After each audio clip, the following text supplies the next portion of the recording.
Okay.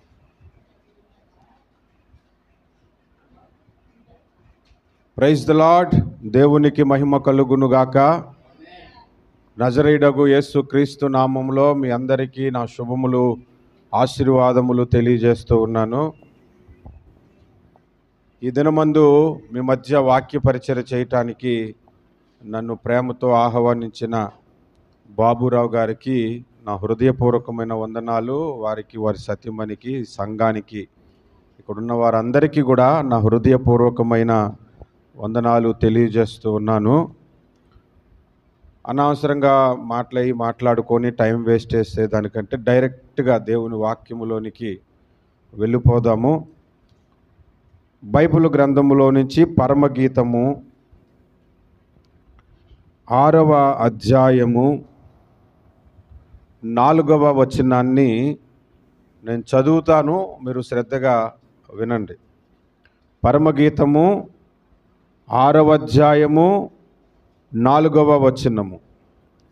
నా సఖీ, నీవు Tirzah పట్టణము వలె సుందరమైన దానవు, యెరూషలేమంతా సౌందర్యవంతురాలవు, టెక్కెములనెత్తిన సైన్యము వలె భయము పుట్టించుదానవు.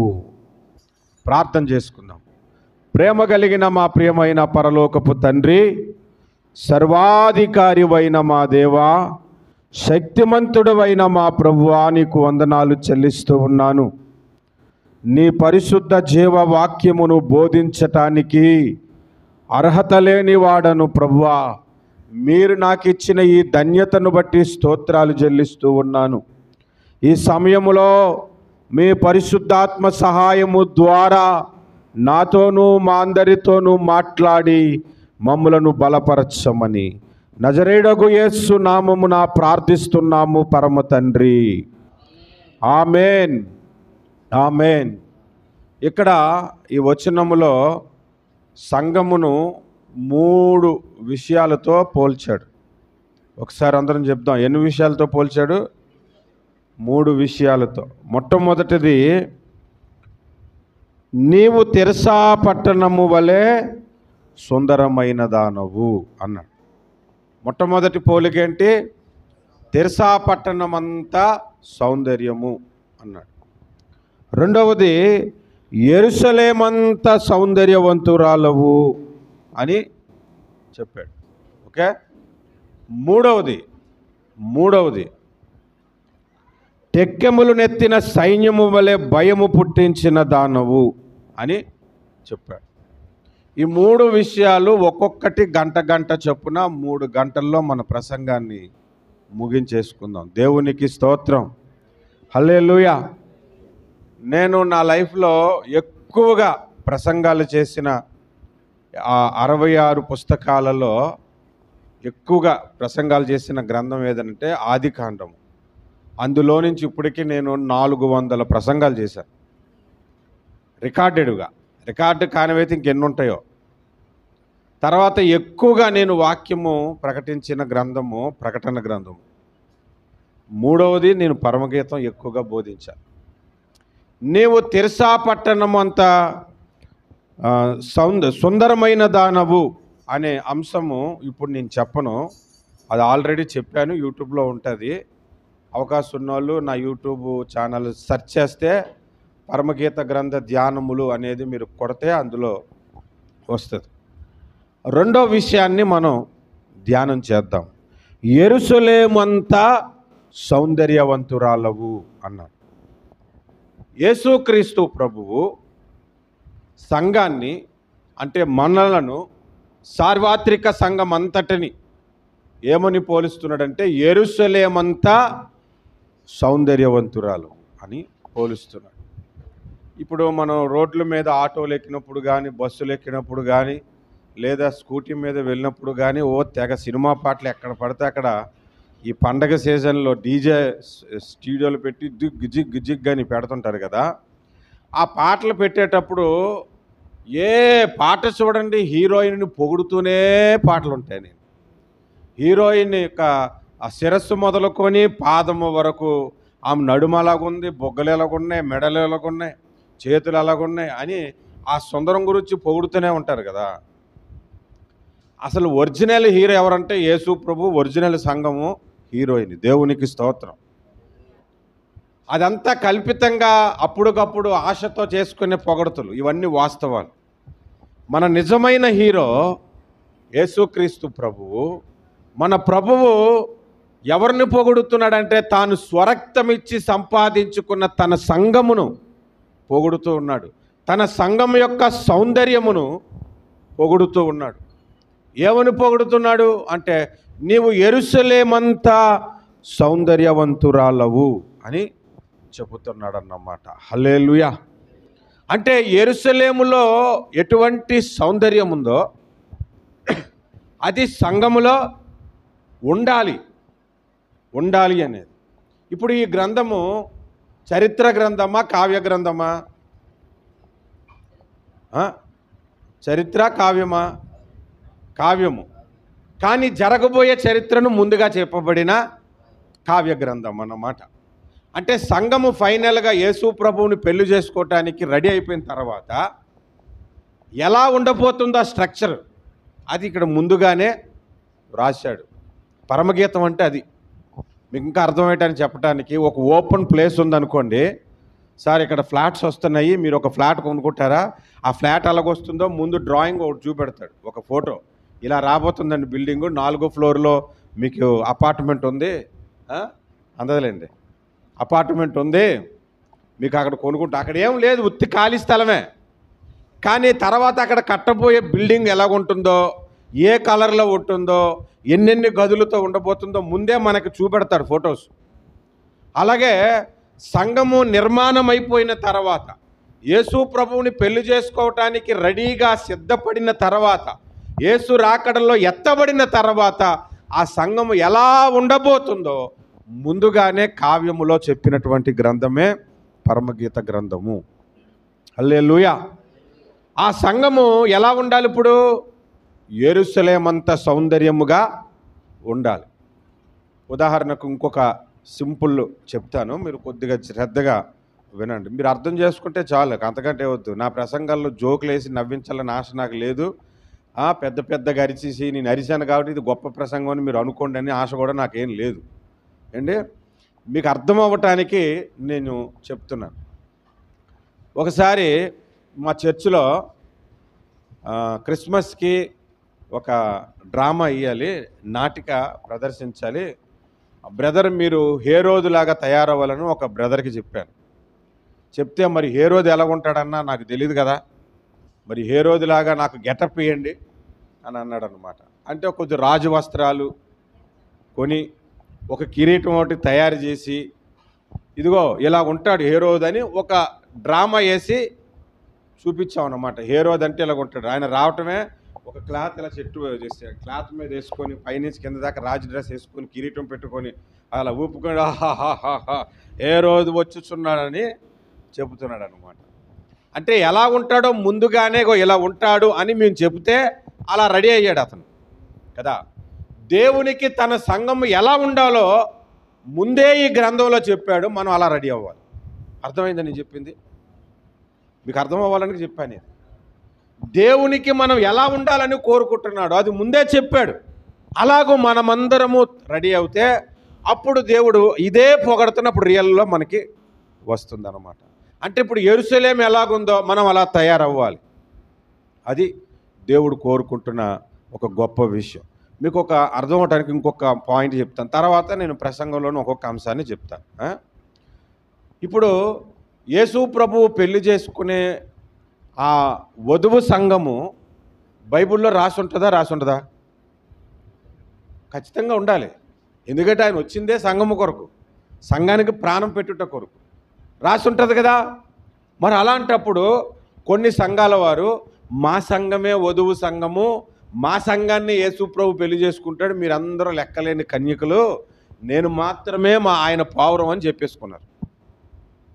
ఒకవేళ ఆ డినామినేషనే ఆ సంఘమే యేసు ప్రభు పెళ్లి చేసుకోబోయే సంఘం అయితే ఆ సంఘం గురించి బైబిల్లో రాయాలి కదా, అవునా? పాయింట్ చెప్తున్నా చూడండి మీకు అర్థం అవటానికి. మరికొంతమంది క్రొత్త నిబంధన సంఘమే వధువు సంఘము, అని ఇంకొంచెం లోతైన స్టెప్ వేశారు. మరికొంతమంది ఇశ్రాయేలీలే వధువు సంఘము అని యెహెజ్కేలు గ్రంథం 22వ అధ్యాయంలో తీసి చెప్తారు. నేను ఒక ఆమెను పెళ్లి చేసుకొని ఆమెకి 2 పిల్లలు పుట్టారు అని చెప్తాడు దేవుడు. కాబట్టి ఇశ్రాయేలీలే ఆయన సంఘం అని మరికొందరు, మరికొంతమంది క్రొత్త నిబంధన భక్తులే ఆయన సంఘం అని, మరికొంతమంది మా సంఘమే వధువు సంఘం అని, మరికొంతమంది ఉన్నారు క్రీస్తు సంఘం అని పేరు పెట్టుకుంటారు. అసలు క్రీస్తు సంఘం అని పేరు పెట్టుకున్నాను చూసావా? పౌలు భక్తుడు రోమాపత్రిక 16వ అధ్యాయంలో క్రీస్తు సంఘములన్నీ వందనాలు చెబుతున్నాయి కదా. ఆ క్రీస్తు సంఘం మాదే, మేమే ఆయన్ని పెళ్లి చేసుకోపోయే సంఘం అని కూడా చెప్పేసుకున్నారు. మరి మనది క్రీస్తు సంఘం కాదా? మనది బోర్డు ఏదైనా మంది క్రీస్తు సంఘమే, మంది చర్చ్ ఆఫ్ క్రైస్టే, మందేం చర్చ్ ఆఫ్ వెంకన్న కాదు మంది కదా, మంది చర్చ్ ఆఫ్ క్రైస్టే. మరి కొంతమంది బైబిల్ అనుసరిస్తున్న మేమే బైబిల్ మిషన్ వాళ్ళు అని అనుకుంటారు. మంది బైబిల్ మిషన్ కాదా? మంది బైబిల్ మిషనే, మందేం ఖురాన్ మిషన్ ఏంటి కాదే. ఇందాకలే ఎవరో తల్లిగారు ప్రార్థనలో మరణాత అన్నారు. నాకు చాలా ఇష్టం, ఎందుకంటే నేను ఎప్పుడు మా సంఘంలో మరణాత చెప్తుంటాను. హల్లెలూయా. అన్ని సంఘాల్లో నుంచి పరలోకానికి చేరే భక్తులు ఉంటారు, అన్ని సంఘాల్లో నుంచి నరకానికి పోయే వాళ్ళు కూడా ఉంటారు. అన్ని సంఘాల్లో నుంచి అనగా చిన్న సంఘం కానీ పెద్ద సంఘం కానీ పరలోకానికి వెళ్ళిపోయే గుంపు ఉంటుంది చూసావు, ఆ గుంపు వధువు సంఘము. ఆ సంఘమును గురించి బైబిల్లో ఒక చోట రాశాడు. మీరు చూడండి, ఇప్పుడు బైబిల్ తెరిచి మీకు అర్థమైపోతుంది. ప్రకటన గ్రంథము 21వ అధ్యాయము 9వ వచనము. అంతటా ఆ కడపటి 7 తెగుళ్ళతో నిండిన 7 పాత్రలను పట్టుకొని ఉన్న 7 దూతలలో ఒకడు వచ్చి, ఇటు రమ్ము, పెండ్లి కుమార్తెను అనగా గొర్రెపిల్ల యొక్క భార్యను నీకు చూపెదనని. అబ్బాబ్బా, ఎంత మాట అండి! ఎవరిని చూపెడతానంటున్నాడు?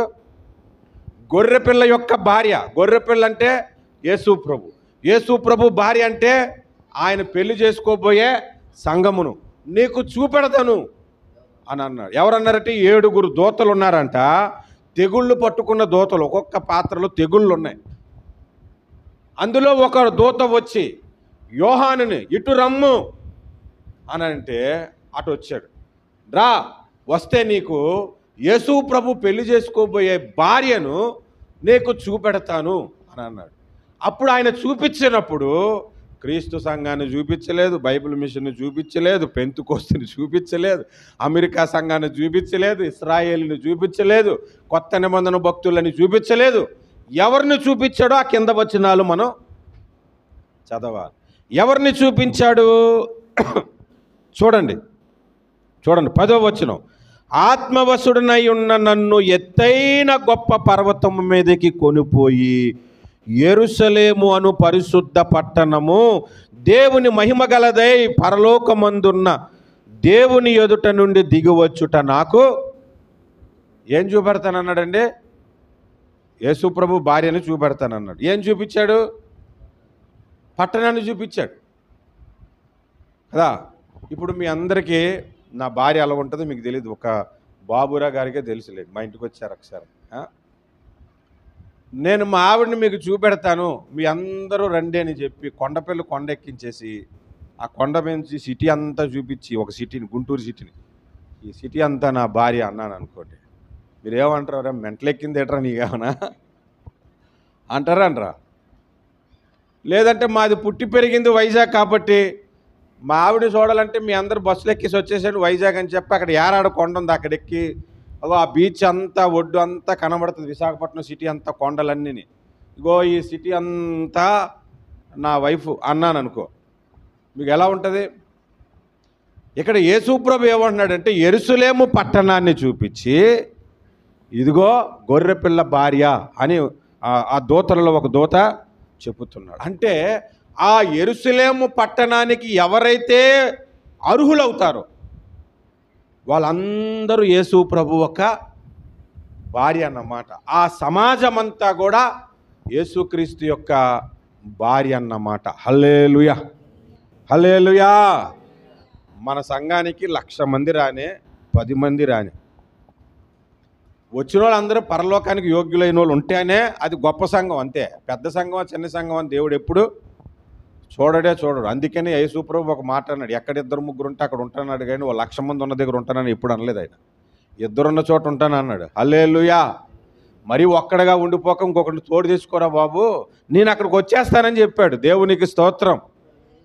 అంటే ఇక్కడ ఇంకా మనం ఈ వచనాన్ని ధ్యానం చేస్తే, ప్రకటన గ్రంథం 21 ఇంకా ధ్యానం చేస్తే, ఆ పట్టణపు ప్రాకారములు 12 ప్రాకారములు ఉన్నాయి, 12 గుమ్మములు ఉన్నాయి, వాటి మీద అపోస్తుల పేర్లు ఉన్నాయి, ప్రాకారముల మీద ప్రవక్తల పేర్లు ఉన్నాయి. అంటే ఇంకా సింపుల్గా మీకు అర్థం అవటానికి నేను సింపుల్గా చెబుతున్న మాట ఏంటంటే, పాత నిబంధనలో యేసు ప్రభువుని అంగీకరించిన భక్తులు, క్రొత్త నిబంధనలో యేసు ప్రభువుని అంగీకరించిన భక్తులందరూ కలిపితే ఆయన వధువు సంఘం అన్నమాట.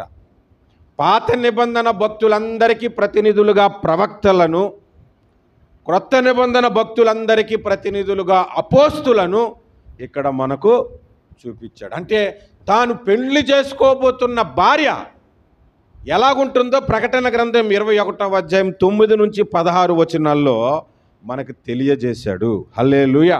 అలా తెలియజేస్తూ ఒక యెరూషలేము పట్టణాన్ని చూపించాడు.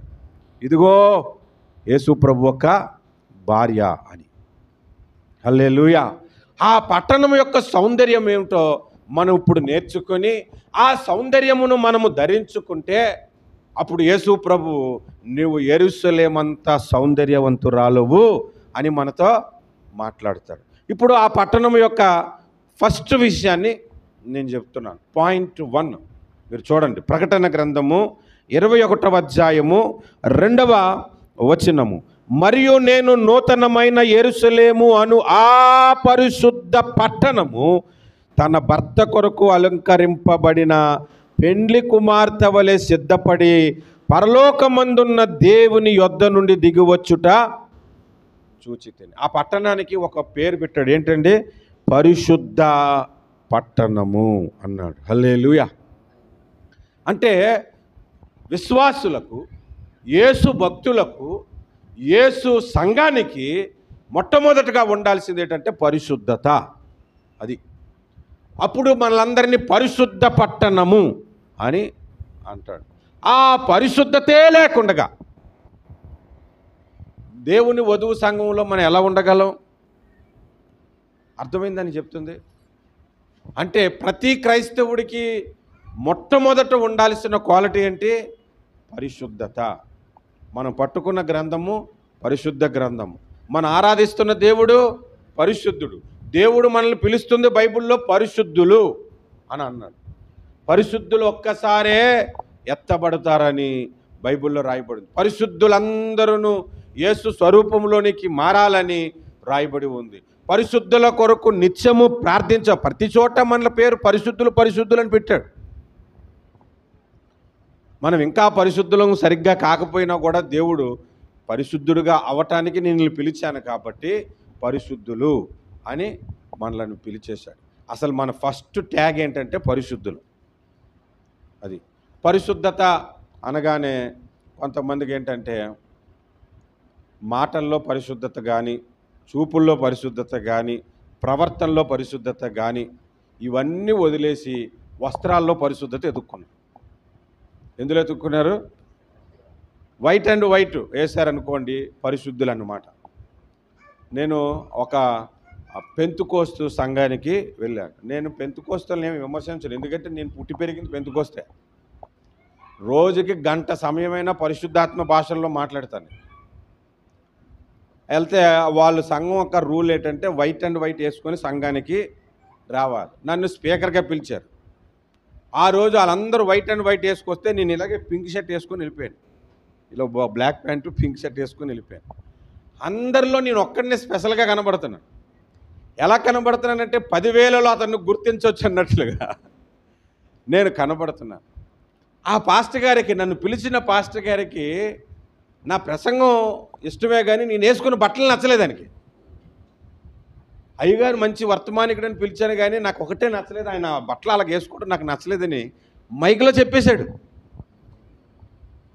సరే ఇంకా ఆయన ఏమంటాం, ఎందుకని మామూలుగా వాక్యం చెప్పేశాక నేను చెప్పాను, బ్రదర్ మీరు వైట్ అండ్ వైట్ వేసుకోవాలి బ్రదర్, మనం పరిశుద్ధులం కాబట్టి మనము వైట్ అండ్ వైట్ వేసుకోవాలి. ప్రకటన గ్రంథములో తెల్లాంగి ధరించుకుందామని ఉంది కదా, అవునా అని అంటే అప్పుడు నేను అన్నాను, సరే అండి తెల్లగా ఉన్న బట్టలు వేసుకుంటే మనం పరిశుద్ధులం అయిపోతే మరి తెల్లగున్నోడు కూడా పరిశుద్ధుడే కదా. ఈ లెక్కన నల్లగున్నోళ్ళందరూ పరిశుద్ధులు గారా, పరలోకానికి రారా, నీగ్రోవులు రారా, తమిళనాడులు రారా? మన ఆంధ్రాలో కొంతమంది తెల్లగా, కొంతమంది నల్లగా, కొంతమంది అటు ఇటు కాకుండా ఉంటారు.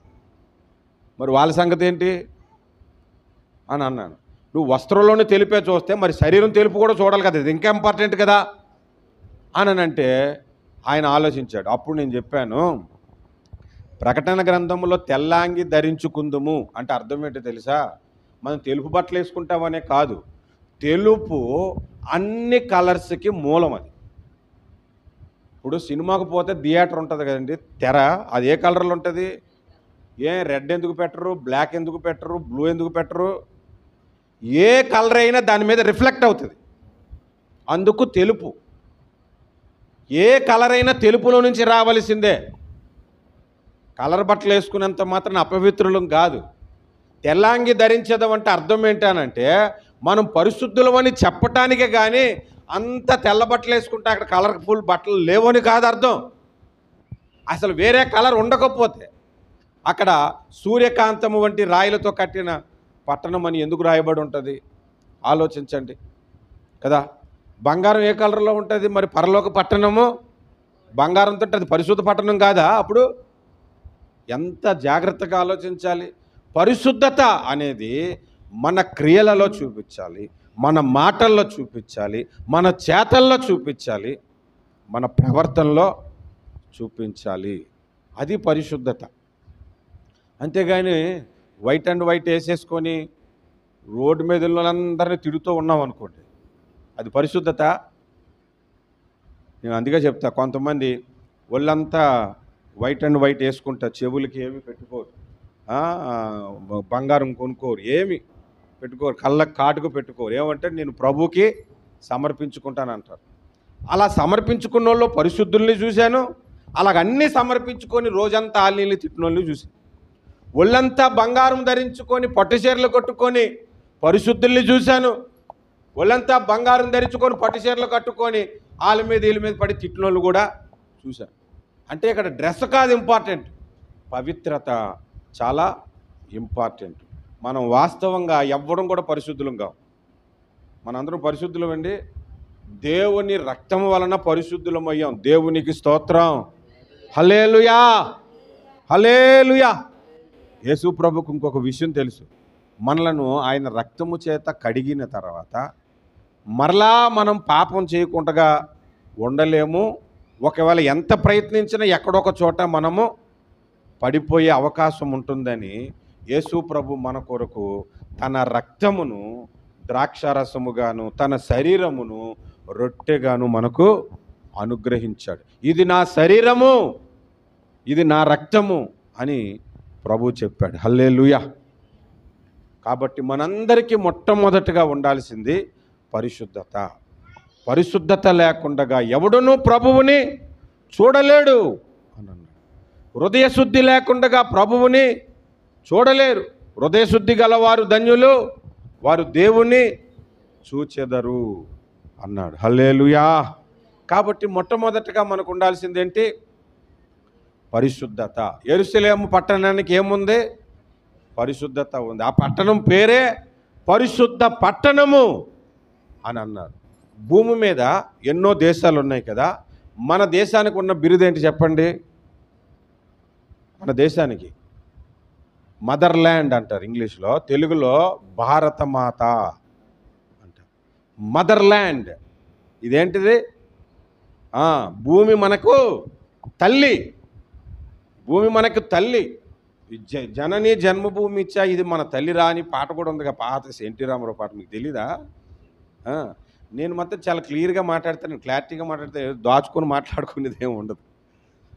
మన ఋషులు కానీ ఈ భూమి మీద పుట్టిన వారందరూ కూడా భూమిని తల్లితో పోల్చారు. బైబిల్ కూడా అది చెప్పింది, భూమిని తల్లితోనే పోల్చమని. ఎందుకంటే యోబు భక్తుడు అంటాడు, నేను నా తల్లి గర్భములో నుండి దిగంబరుగా వచ్చి తిని మరలా నేను తిరిగి దిగంబరుగానే అక్కడికి వెళ్తాను అని అన్నాడు. భూమిని గురించే మాట్లాడాడు.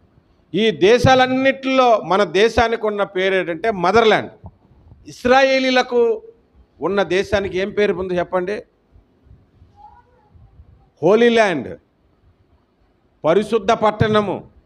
హోలీ ల్యాండ్ పిక్నిక్లో టూర్ ఉంది వస్తారని అడుగుతారు. యెరూషలేముని ఏమంటారు తెలుసా? హోలీ ల్యాండ్ అంటారు. పరిశుద్ధ పట్టణము, భూమి మీద ఉన్న పరిశుద్ధ పట్టణము. యెరూషలేముకే పరిశుద్ధ పట్టణం అని పేరుంది.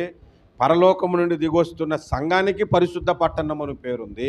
పరలోకమును యెరూషలేము కూడా పరిశుద్ధ పట్టణమని రాయబడి ఉంది. అంటే పరిశుద్ధత ఎంత ప్రాముఖ్యమైనదో మీరు చూడండి. హల్లెలూయా. నేను చాలాసార్లు ఏమనుకున్నానంటే, అసలు పరిశుద్ధంగా ఉండటానికి ప్రభు మనల్ని పిలిచాడే కానీ అసలు ఎన్నిసార్లు అండి. ఇప్పుడు బాబురా గారు వైట్ వేసుకున్నారు, బాగా ఉతికేసి వాళ్ళ మిస్సెస్ మంచిగా గంజి పెట్టి ఐరన్ చేసి ఇచ్చారు. ఇచ్చిన తర్వాత ఆయన్ని బయటికి వెళ్ళి ఒక 2 గంటలు 3 గంటలు బండి మీద వెళ్ళి రమ్మన్నాం. మట్టి పడకుండా రాగలరా? కంటికి కనబడకుండా ఉన్న మట్టి అన్న పడుతుంది దాంట్లో, అవునా? మరి ఈ లోకములో మమ్మలను పరిశుద్ధులుగా కడిగావు. ఈ లోకములో నుండి పరలోకం చేరేంత వరకు మట్టి నా మీద పడకుండా, మట్టి పడటం నాకు ఇష్టం లేదు. కావాలని మనం వెళ్ళి బురదలో పడం, కావాలని మనం వెళ్ళి బురదలో పడ్డామంటే మనం పందే. మట్టి పడినా కడుక్కోవాలనుకుంటే మనం గొర్రె. పంది లక్షణం ఏంటంటే బురద ఎతుక్కుంటుంది. గొర్రె ఏంటంటే బురదలో పడినా లేచి ఏ గోడకో తగులుకొని గీక్కొని బురదను వదిలించుకుంటుంది. దానికి బురద అంటే అసహ్యం. మనం గొర్రెలమా పందులమా? గొర్రెలం కదా. మరి ఈ లోకంలో జీవించినప్పుడు పరిశుద్ధంగా మనం ఉండలేమే. ఎలా లేదని అపవిత్రత మన మీద పడుతుందే ప్రభువా అని ప్రభు సన్నిధిలో ప్రార్థన చేసుకుంటే ప్రభు చెప్పాడు, అందుకే కదరా నాయన నేను ప్రతి ఆదివారము మీ పాపమును కడుక్కోవటానికి ఇది నా శరీరము, ఇది నా రక్తమని మీకు అప్పగించింది. దీనిని చేసినప్పుడల్లా నన్ను జ్ఞాపకమును చేసుకున్నట్టకే మీరు దీనిని చేయుడి అని అన్నాను అంటాడు. హల్లెలూయా, హల్లెలూయా. ఇక పరిశుద్ధత గురించి మాట్లాడుకుంటే యేసు ప్రభు ఏమన్నాడు తెలుసా? నేను పరిశుద్ధుడనై ఉన్న ప్రకారము. ఇప్పుడు మీరు ఈ పాయింట్ బాగా గుర్తుపెట్టుకోండి. పరిశుద్ధతలో 3 స్టెప్స్ ఉంటాయి, 3 మెట్లు అన్నమాట. మొదటి మెట్టు కడగబడిన పరిశుద్ధత. మనము యేసు ప్రభు రక్తము చేత కడగబడినప్పుడు మన పాపము కడగబడిన పరిశుద్ధులం, కానీ పాపము చేయని పరిశుద్ధులం కాదు. అప్పటి వరకున్న పాపమును కడుక్కున్న పరిశుద్ధులం అంతే. రెండవ పరిశుద్ధత ఏంటో తెలుసా? పరిశుద్ధతలో రెండవ మెట్టు దేవుని భయము చేత మీ పరిశుద్ధతను కొనసాగించుడి అన్నాడు కొరింథీ పత్రికలో. అంటే ఏమో ఈ తప్పు చేస్తే దేవుడు నన్ను అడుగుతాడేమో, ఈ పొరపాటు చేస్తే దేవుడు నాకు లెక్క అడుగుతాడేమో అన్న భయముతో పాపము చేయకుండా ఉండుట, పరిశుద్ధతను కాపాడుకొనుట. మూడవ మెట్టు ఉంది, అది దేవుని పరిశుద్ధత. అదే మనం ఇప్పుడు జ్ఞాపకం చేసుకున్నాం. పేతురు పత్రికలో రాయబడి ఉంది కదా, నేను పరిశుద్ధుడినై ఉన్న ప్రకారము. ఇప్పుడు దేవుని పరిశుద్ధత ఏంటి? ఒకప్పుడు పాపండి, కడగబడిన పరిశుద్ధుడు ఆయన కాదు. లేదంటే ఎవరు భయముతోనైనా పరిశుద్ధంగా ఉన్నారా? దేవుడు ఆయనకి ఇంకొకటి భయపడు, ఆయన ఎవరికో భయపడ్డ, ఆయన చూసి ఎవడైనా భయపడాలి కానీ. మరి అయినా ఆయన ఎలా పరిశుద్ధంగా ఉన్నాడంటే ఆయన స్వభావమే పరిశుద్ధత. అంటే నేను పరిశుద్ధుడినై ఉన్న ప్రకారము మీరును పరిశుద్ధులై ఉండుడి అని అంటే మనకేం కావాలి? ఇప్పుడు ఆయన స్వభావం మనకు కావాలి. ఆయన స్వభావం మనకు కావాలి అంటే మనకి ఏం కావాలో తెలుసా? యేసునందు నమ్మిక ఉంచి బాప్తిస్మం పొందినప్పుడు ఆయన స్వభావము నీలోనికి ఎంటర్ అవుతుంది అన్నమాట. అందుకే బాప్తిస్మం పొందేటప్పుడు ఒక పాట పాడతాం, సంతోషమే సమాధానమే, సంతోషమే సమాధానమే, సంతోషమే సమాధానమే, చెప్పనా సఖ్యమైన సంతోషం.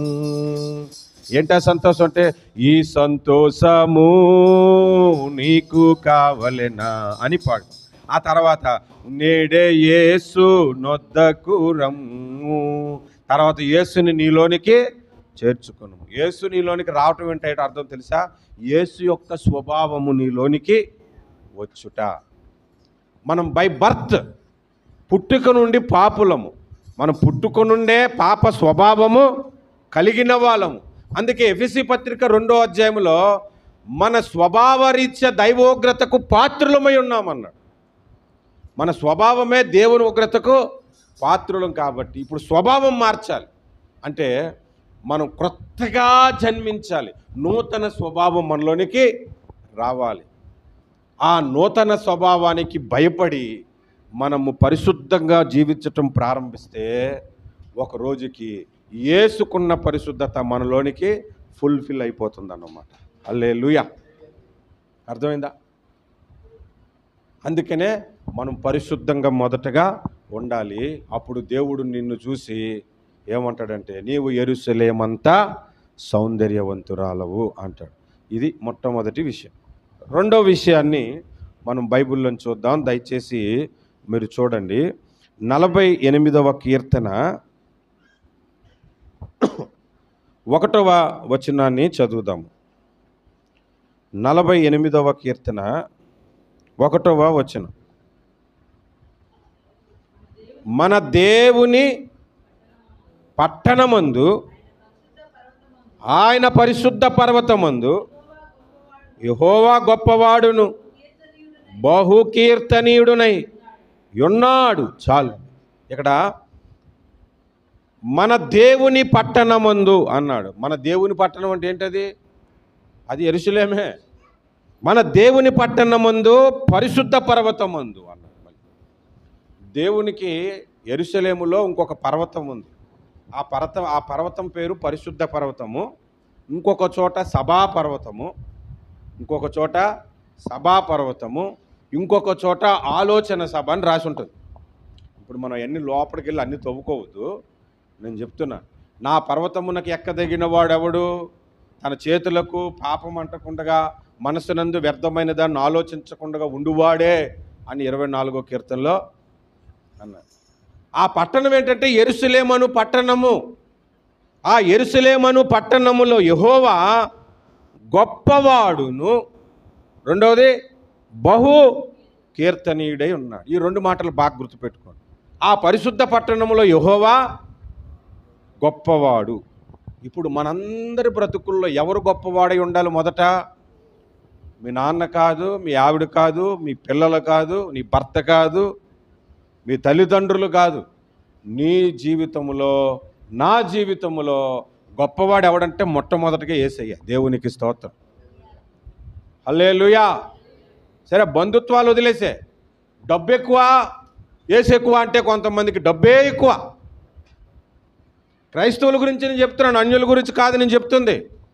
అసలు సేవకే కొంతమంది డబ్బు కొరకు వచ్చిన వాళ్ళు ఉన్నారు. కొంతమంది మందిరానికి డబ్బు కొరకే వస్తారు. ఒక ఆయన మందిరానికి 5 ఏళ్ళుగా వస్తున్నాడంటే, ఎందుకు వస్తాడంటే నాకు ఈ అప్పులు తీరుతారని చెప్పాడండి ఈ పాస్టరు, అందుకే వస్తున్నాను అన్నాడు. అప్పులు తీర్చడానికండి సంఘము? పరిశుద్ధ పరచపుడుకోవడానిక? సంఘం దేనికి? అప్పులు తీర్చడానిక? యేసయ్య ఎందుకు అంటే ఒకవేళ నిజంగా అప్పు తీర్చలేదనుకో ఏమవుద్ది? వెనక్కి వెళ్ళిపోతాడు మళ్ళీ. నీ జీవితంలో యేసుని గొప్పవాడుగా పెట్టుకోవాలి. రెండవది బహుకీర్తనీయుడై ఉన్నాడు. నీ జీవితంలో ఎక్కువగా ఆయన్ని స్తుతించాలి, పాడాలి, ఆరాధించాలి. హల్లెలూయా. నాకు ఆ మాట బాగా నచ్చింది. ఏంటంటే యెహోవా గొప్పవాడును కీర్తనీయుడై ఉన్నాడు అనలేదు కదా. ఏమన్నాడు? బహుకీర్తనీయుడై ఉన్నాడు అనంటే ఎక్కువగా పాటలు పాడి ఆయన్ను మనము ఆరాధించాలి. హల్లెలూయా. కొన్ని సంఘాలకు వెళ్తాను, ప్రారంభ ప్రార్థన, ఒక స్తుతి పాట, ఒక సువార్త పాట, ఒక ఆరాధన పాట, వాక్యం, సరిగ్గా 45 నిమిషాలకి సర్వీస్ అయిపోతుంది, లేదా గంటకి సర్దేస్తారు. కొన్ని సంఘాలకు వెళ్తాను, ఆరాధన 2 గంటలు ఉంటుంది. కనీసం ఒక గంటన్న సరే దేవుడిని మనం ఆరాధించకపోతే ఎలాగ? ఆయన బహు కీర్తనీయుడై ఉన్నాడు. బహుగా ఆయనకి మనము ఆరాధించవలసిన వారమై ఉన్నాము. యెరూషలేములో 24/7 24 గంటలు పగలు రాత్రులు ఆయన్ని స్తుతిస్తున్నారంట. పరిశుద్ధుడు పరిశుద్ధుడు పరిశుద్ధుడు సైన్యములకు అధిపతియగు యెహోవా అని స్తుతిస్తూనే ఉన్నారంట. బహుకీర్తనీయుడు. నీ జీవితంలో ఎక్కువగా ప్రభువుని స్తుతిస్తున్నావా? ఎక్కువగా ప్రభువుని కీర్తిస్తున్నావా? నీ జీవితంలో ప్రభువుని గొప్పవాడిగా పెట్టుకున్నావా? అలాగుంటే నీ బ్రతుకు నీవు యెరూషలేమంత సౌందర్యవంతురాలవని దేవుడు మనతో మాట్లాడతాడు. హల్లెలూయా. ఏదో మ్రొక్కుబడిలాగా 2 పాటలు పాడి వెళ్ళిపోవడం కాదు. మ్రొక్కుబడి పాటలాగా కొంతమందికి ఇప్పుడు క్రైస్తవం ఎలాగైపోయిందంటే అలవాటు అయిపోయింది. పాటలు అలవాటు అయిపోయాయి, రొటీన్గా అలవాటు అయిపోయాయి.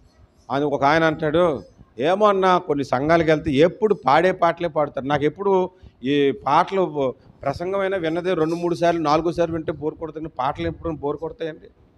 కొడతాయా? బోర్ కొట్టవు. మరి ఒక ఆయన అన్నాడు, ఎప్పుడు పాడే పాటలే పాడతారన్న. నాకు అందుకే రాదు. ఇప్పుడు కొత్తగా ఒక పాట వచ్చింది చూడండి, ఎంత బాగుందో. ఏమైనా చేయగలవు, కథ మొత్తం మార్చగలవు. ఇది నచ్చింది. కొద్ది రోజులు ఆగితే ఈ పాట నచ్చదు, మళ్ళీ పాత పాటలే నచ్చుతాయి ఎవరికైనా సరే, చెప్తున్నా. హల్లెలూయా. పాత పాటలు ఎన్నిసార్లు పాడుకున్నా ఇంకా అందులో మర్మాలు బయటపడుతున్నట్లుగా ఉంటుంది. బైబిల్ చదివినంతగా అంత లోతైన పాటలంటే బోర్ కొట్టేస్తున్నాయంట. అందుకని ఇప్పుడు అంత ఫ్యాషన్గా పాడుకోవటం మొదలుపెట్టి దేవునికి మహిమను పక్కన పెట్టేశారు. కొన్ని సంఘాల్లో యెహోవా గొప్పవాడుగా ఉండడు, అయ్యగారు గొప్పవాడుగా ఉంటాడు. ఎంత గొప్పవాడుగా ఉంటాడంటే, ఒక ఆయన ప్రసంగం చేస్తున్నప్పుడు ఆయన ప్రసంగంలో విన్నాను, యేసయ్య గురించి 4 సార్లు చెప్పాడు, వాళ్ళ అయ్యగారి గురించి 40 సార్లు చెప్పాడు ప్రసంగం. అంత గొప్పవాడు వాళ్ళ అయ్యగారు. మీకు అర్థం చేసుకుంటారు. మీకు చాలామందికి తెలిసినండి, మీరు బాగా మాకంటే మీ ఎక్కువ జల్లిడి పెట్టేసేవాళ్ళు ఎవరంటే విశ్వాసం.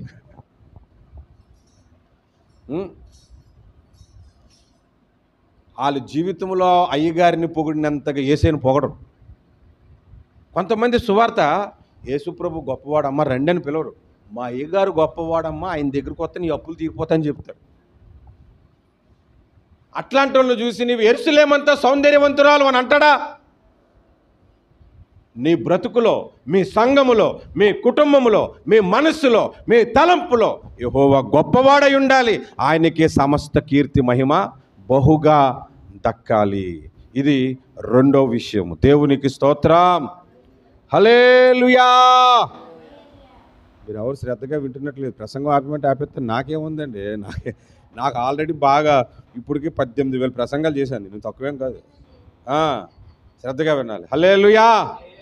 3వ విషయం దయచేసి చూడండి. హెబ్రీ పత్రిక 12వ అధ్యాయము 22వ వచనం చదువుదాం. హెబ్రీ పత్రిక 12:22. ఇప్పుడైతే సియోను కొండకును జీవము గల దేవుని పట్టణమునకును అనగా పరలోకపు యెరూషలేమునకును వేవేల కొలది దూతల యొద్దకును పరలోకమందు వ్రాయబడి ఉన్న జ్యేష్ఠుల సంఘము యొద్దకును వారి మహోత్సవమునకును అందరి న్యాయాధిపతి అయిన దేవుని యొద్దకును సంపూర్ణ సిద్ధి పొందిన నీతిమంతుల ఆత్మల యొద్దకును క్రొత్త నిబంధనకును మధ్యవర్తి అయిన యేసునొద్దకును హేబేలు కంటే మరి శ్రేష్టముగా పలుకు ప్రోక్షణ రక్తమునకును మీరు వచ్చి ఉన్నారు. 22 నుంచి 24 వరకు నేను చదివాను. ఇక్కడ అన్నీ నేను చెప్పలేం కదా, అందులో ఒకటే మనం గుర్తుపెట్టుకోవాలి. ఎలా చదవాలో కూడా మీకు చెప్తాను. ఒకసారి నేను బస్ స్టాండ్లో నిల్చున్నాను. ఒక బ్రదర్ వచ్చి నన్ను తీసుకెళ్తానన్నాడు. ఆ బ్రదర్కి ఇంకొక బ్రదర్ చెప్పాడంట, ఆ బ్రదర్ పాస్టర్ గారు వైట్ షర్ట్ వేసుకొని ఉన్నాడంట, వెళ్ళి నువ్వు పికప్ చేసుకొని. ఇంకో బ్రదర్ చెప్పాడంట, ఆయన హాఫ్ హ్యాండ్ షర్ట్ వేసుకొని ఉన్నాడంట, మీరు వెళ్ళి పికప్ చేసుకున్నాను. ఇంకొక బ్రదర్ చెప్పాడంటే సిల్క్ షర్ట్ వేసుకున్నాడంట, మీరు పికప్ చేసుకోండి. నేను ఎన్ని షర్ట్లు వేసుకున్నాను ఇప్పుడు? 3 షర్ట్లు కాదు, వేసుకుంది ఒకటే. Silk shirt, half shirt, colour white కదా. ఇక్కడ సియోను కొండకును అనంటే యెరూషలేములో సియోను అను కొండ ఉంది. జ్యేష్ఠుల సంఘము యొద్దకును, అక్కడ జ్యేష్ఠుల సంఘము ఉంది. వేవేల కొలది దూతల యొద్దకును, అంతా యెరూషలేము పట్టణంలో ఉన్న సౌందర్యం అంతా చెప్తున్నాడు. అక్కడ దూతలు ఉన్నారు, అన్నీ చెప్తున్నాడు. అయితే అందులో ఒక పాయింట్, మనకు అవసరమైన పాయింట్ తీసుకుందాం. ఏంటంటే జీవము గల దేవుని పట్టణము. ఆ పట్టణం ఎలాంటిది? జీవము కలిగినది, నిర్జీవము కలిగినది కాదు. ఇప్పుడు సంఘమును యెరూషలేము ఎలాగుండాలి? జీవము కలిగి ఉండాలి. అంతేగాని సార్దీస్ సంఘములాగా జీవించుచున్నావన్న పేరు మాత్రం ఉన్నది, నీవు మృతుడివి అన్నట్లు ఉండకూడదు. మనం మృతులుగా ఉంటే దేవుడు నీవు యెరూషలేమంత సౌందర్యవంతురాలని అంటాడా? యెరూషలేము పట్టణము జీవము కలిగిన పట్టణము. మనలో ఏముండాలి? జీవముండాలి. దేవునికి స్తోత్రం. హల్లెలూయా, హల్లెలూయా. ఒక సంఘంలో పాపం ఎంతగా హల్లెలూయా చెప్తున్నా ఎవడో చెప్పట్లేదు. ఇప్పుడు మీరంటే పెద్ద జనం లేరు కాబట్టి హల్లెలూయా అంటే హల్లెలూయా హల్లెలూయా 4 పిడకల్లాగా గోడ కొట్టినట్టు వస్తాయి. అదే ఒక 500 మంది ఉన్నారనుకోండి, హల్లెలూయా చెప్తే ఎలా ఉంటుంది కదా? నేను వాక్యం చెప్తూ హల్లెలూయా అంటుంటే ఒక్కడు హల్లెలూయా చెప్పట్లేదు. వాళ్ళు హల్లెలూయా చెప్పకపోతుంటుంటే నాకు స్పీడ్ వెళ్ళట్లేదు బండి. మొత్తానికి ఒక్కడు మాత్రం హల్లెలూయా చెప్పాడండి. నేను హల్లెలూయా అంటే హల్లెలూయా అన్నాడు ఒకసారి. ఆయన చూసి ఉద్యమం వచ్చి గట్టి ప్రసంగం చేసేసి, ప్రసంగం మధ్యలో ఆయన ఎత్తుకుని పోయారు. అందరూ బయట పడేసారు, బయట ఇసుకలో పడేశారు. అలా అక్కడి నుంచి కూడా హల్లెలూయా అంటున్నాడు. నాకు అర్థమైంది కానీ ఆడు హల్లెలూయా అంటున్నాడు కానీ ఆడు తాగి ఉన్నాడు. అది వీళ్ళు హల్లెలూయా అనకపోయినా వీళ్ళు తాగిలేరు అంతే. వీళ్ళు ఆత్మీయంగా చచ్చిపోయాడు, వాడి శారీరకంగా కూడా చచ్చిపోయాడు. జీవం ఎక్కడుంది అక్కడ? ఇప్పుడు ఎవరైనా ఇంట్లో పిల్లోడు ఉన్నాడు అనుకోండి, చిన్న పిల్లోడు పాపలాగా, ఆ గోల బయటకు వినబడుతుందా లేదా? అవునా? దేవుని పిల్లలు ఒక మందిరంలో ఉన్నప్పుడు ఆ ఆరాధన పక్కకి వినబడాలా లేదా? లోపలికి వెళ్ళాం సైలెంట్గా, ప్రభువా ప్రభువా ప్రభువా స్తోత్రం, ఒక చిన్న పాట పాడుకుందాం బ్రదర్, చిన్న పాట అని ఒక చిన్న పాట సైలెంట్గా పాడుకొని, ఏ వాయిద్యాలు వద్దు, మనం కొట్టకూడదు, కొడితే పరలోకం పోవం అనుకొని 4 పాటలు పాడుకొని 4 మాటలు చెప్పుకొని వెళ్ళిపోయేవాడు. అది జీవమేనా? జీవము కలిగిన వాడు ఎలాగుంటాడు? నడుస్తాడు, మాట్లాడుతాడు, తిరుగుతాడు, అరుస్తాడు, కేకలు వేస్తాడు. 84వ కీర్తనలో భక్తుడు హృదయంలో ఎలాంటి ఆరాధన ఉందో చూడండి. 84వ కీర్తనలో జీవము కలిగిన వాళ్ళు ఎలా ఉంటారు అనేది మీకు చెప్పడానికి చూపెడతాను. 84వ కీర్తన 2వ వచనం, యెహోవా మందిరావరణములను చూడవలనని నా ప్రాణము ఎంతో ఆశపడుచున్నది, అది సొమ్మచిల్లుచున్నది. జీవము గల దేవుని దర్శించుటకు నా హృదయమును నా శరీరమును ఆనందముతో కేకలు వేయుచున్నవి. ఎంత ఆనందం వేస్తున్నాయి? ఆనందముతో. నా హృదయమెంతో జీవము గల దేవుని దర్శింపానందముతో కేకలేయుచున్నది. అంటే కేకలేయుచున్నది అంటే ఎలాగంటే అది గుమ్మని సౌండ్ వచ్చేయాలి. ఆరాధన జరిగితే పరిశుద్ధాత్మ కుమ్మరింపు అక్కడ ఉండాలి.